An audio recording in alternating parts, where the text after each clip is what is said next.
Hello everybody! This is a video on the third breacher prototype. Previously I showed a video where I got the ejection and double feeding working reliably on this, and I'm just going to show you what I did on that real quickly. So I've got this extra extension on the left shell stop. So this is the bit that folds out of the blaster to prevent the shells from coming out of the tube magazine until they're supposed to.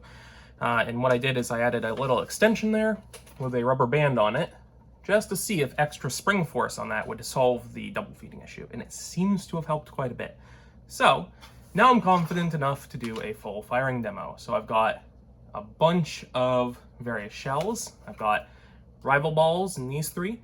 I've got 3 mega darts, or mega XL darts, sorry. And I've got 2 normal mega darts. And then I've also got bottlenose shell and a ton of 3X full-length dart shells. So I also left this here last night fully loaded just to see what would happen if you leave it loaded. So I'm going to run through these shells real quick. These are all empty, so I'm just going to be ejecting these, and we're going to see if it double feeds at all with this new rubber band thing. One in the chamber.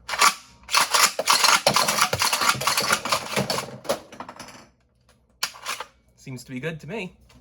So this also has the 6-round tube magazine on it. So the normal tube magazine from here to here has 4 shells.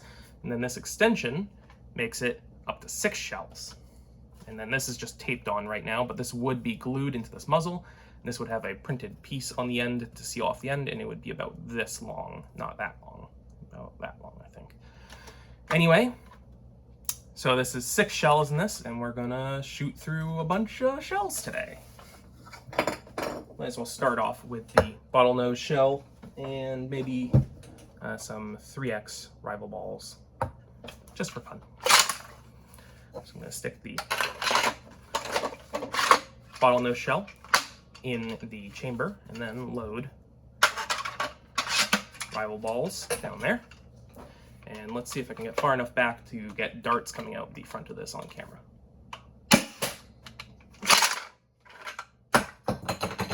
Bottlenose shell does not eject, as we already know, because it's super long. That is expected. This is the rival balls.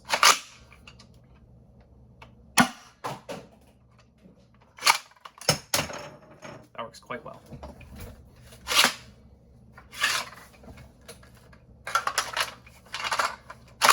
On to doing the elite darts now, or not elite darts, full-length darts of various types.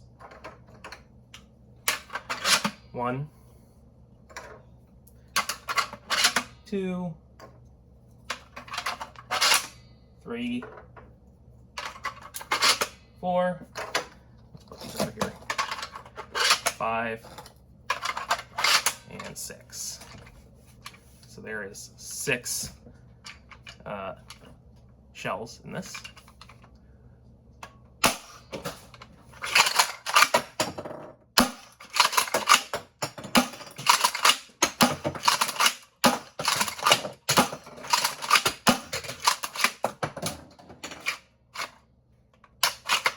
There you go. Those are really fun. All right, let's get these loaded up. I think that's all of the full-length dart shells, so let's get these over with.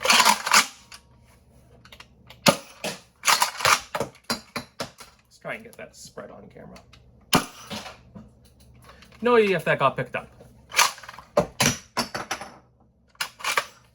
Now, we can do these ones.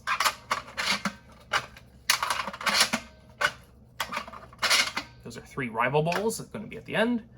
Actually, we're going to do 1 mega XL in front of all those. Now, as I've mentioned in previous videos, shells that have the darts extending past the tip, you need to breech load those, because those can't go in the tube magazine because these are longer than the shells.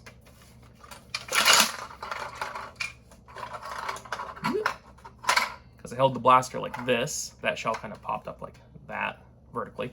I do find it a lot better to hold the blaster level-ish when you're doing the priming and whatnot to make sure that the shells don't do funky weird things like, come on, do the funky weird thing. Like doing that. So let's get through these rival balls.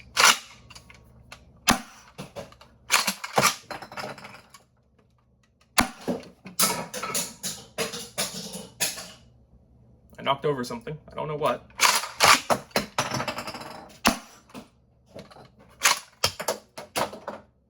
That's fun.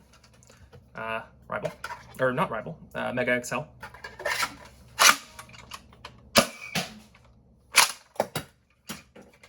Mega XL.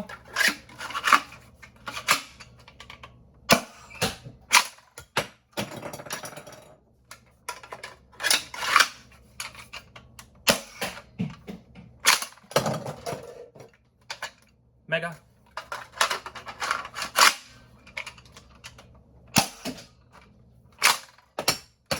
And finally, Mega.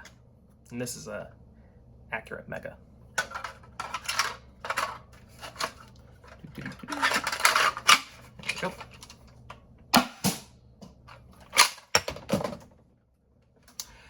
So yeah, that seems to be working quite well. I'm really happy with that. Performance seems really good. The spring that I've got in this right now is something similar-ish to K25. This is actually when the red breacher, the previous prototype of this, was at Maryland Mayhem. I let Boomstick Mods borrow it, and he swapped the spring that was in it, which was a 788, to something stronger, and then he never took it out when I flew back to Maine. So I've got his spring in it. He said that he didn't know what it was just something random from his bin, but it is about the same strength as a K25. So yeah, good performance. Real happy with that. I guess I can put some more empty shells in this and just run through ejection for funsies.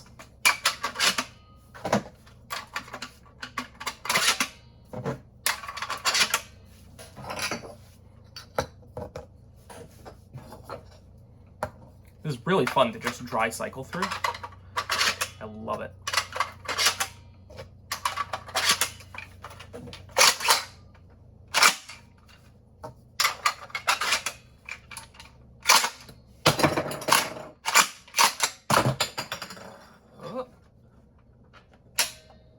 Now we're getting to that bit that I was talking about in the previous video with the new shell stop. Actually, I think I mentioned it, but I'm not sure. There's two things with this. Number one, what just happened now was, since this is an adaptation, which is not going to be final, it sticks out a little bit more. And what I did was I hit it with my hand here when I was priming back, and that was catching up the next shell prematurely. So that's what happened there. But it is a good point to mention the one issue with this left shell stop, which has been catching me up for months, is the whole reason for this band here is that this left shell stop cannot be too powerful or too weak. It needs to be just in the sweet spot. If it's too weak, you get double feeding, which is bad. That's when two shells try to enter the lifter at the same time. It's not good. If it's too strong, what you get is, I'm not going to be able to show this on camera, so I'm going to show it to you with just shells I'm holding. When one shell is trying to exit the tube magazine, pretend that this is the lifter, and I'll hold it like this. What happens is, if it's too weak, it will not stop the next shell from pushing past it, so it'll just go like that again. If it's too strong, it will hold against the shell, and it will go like that, but then it will catch in the extraction notch and not let it fully onto the lifter. And that's what that thing that I did with my hand is sort of similar to, where when this goes like that, if the shell stop is too strong, it doesn't let the rim of the shell past, but if it's just right, it will let this shell fully past, including the rim, and it will stop the next shell from going past it. So that's what these months and months and months of issues with double feeding and getting it just right, that's what all of that has been for. It's been to find the correct spring force for that left shell stop to make it let shells past when they need to be and not let them past when they don't need to be. I hope that made a bit of sense. Yeah. Okay. Let's run through the rest of the dry cycling. So I'm gonna actually freshen this back up. Woo! Woo! Oh no. Okay. Actually, I'm sort of glad that this happened on camera. This is why we don't have a 7-shell mag extender. I need to be very careful with this. Those springs there have completely unwound. 6 shells is the maximum that these drum springs can take before they start to do bad things. I accidentally loaded 7 shells in this because I don't have the part here even. I don't have the part that acts as an end cap for this tube to prevent overloading right now. So I just overloaded it, and those are doing bad things. I'm gonna see if I can fix this without those kind of flying back into the blaster, because that would suck. Oh boy. So I'm gonna try and hook the ends of the springs back over the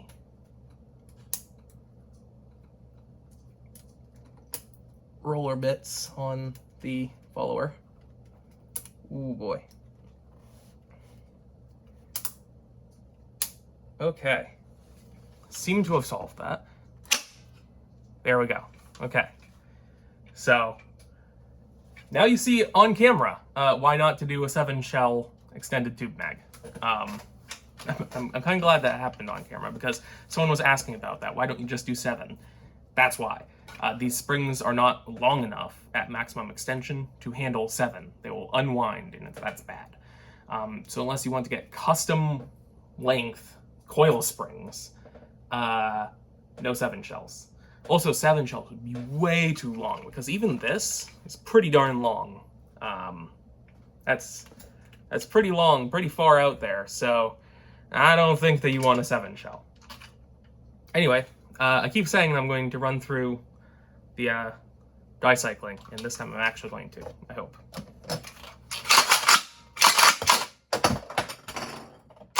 There's that getting caught up on this side again. I need to hold my hand further forwards. There we go.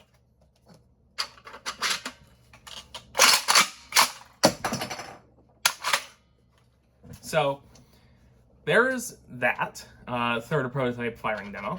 Pretty happy with that. As you can see, there's still some things that need a little bit of tweaking regarding the exact spring force that I've got on this left shell stop. Regarding some of the funkiness with loading, I need to make sure that this lifter isn't able to overextend further up, because then it doesn't quite line up with the tube magazine when you're loading things in through the bottom.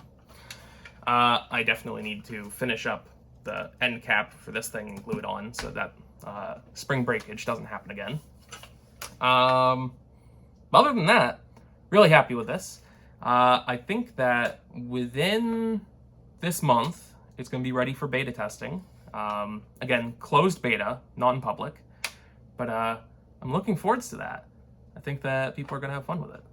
So yeah, still aiming for August 30th release. If you want more information regarding release schedule and stuff, go back and watch my overview and firing demo of the second prototype, the Red Breacher. Towards the end of that video, I discussed release plans and stuff like that. Other than that, I need to go through YouTube things, like, subscribe, share, ring bells, all that stuff. If you want to keep up to date on blaster releases and progress on this blaster, especially subscribe and ring bells, pretty good. If you want to help support projects like this monetarily, I do release the files for these things for free when I'm done with them. So if you want to help support stuff like this, I do have a Patreon and Buy Me a Coffee to help pay for hardware and shipping of components, 3D printer maintenance, all that sort of stuff. Building prototypes costs quite a bit of money, especially when you need to put in McMaster orders, not daily, but like semi-weekly. Gotta get the bits for this. Other than that, the filament for this blaster was provided to me free of charge by Polymaker. I do need to mention that. And I'm going to make videos about this more as I develop it more. We'll see how those go. And other than that, I think that's everything. I hope that you have a great rest of your day, and I'll see you again some other time. Bye.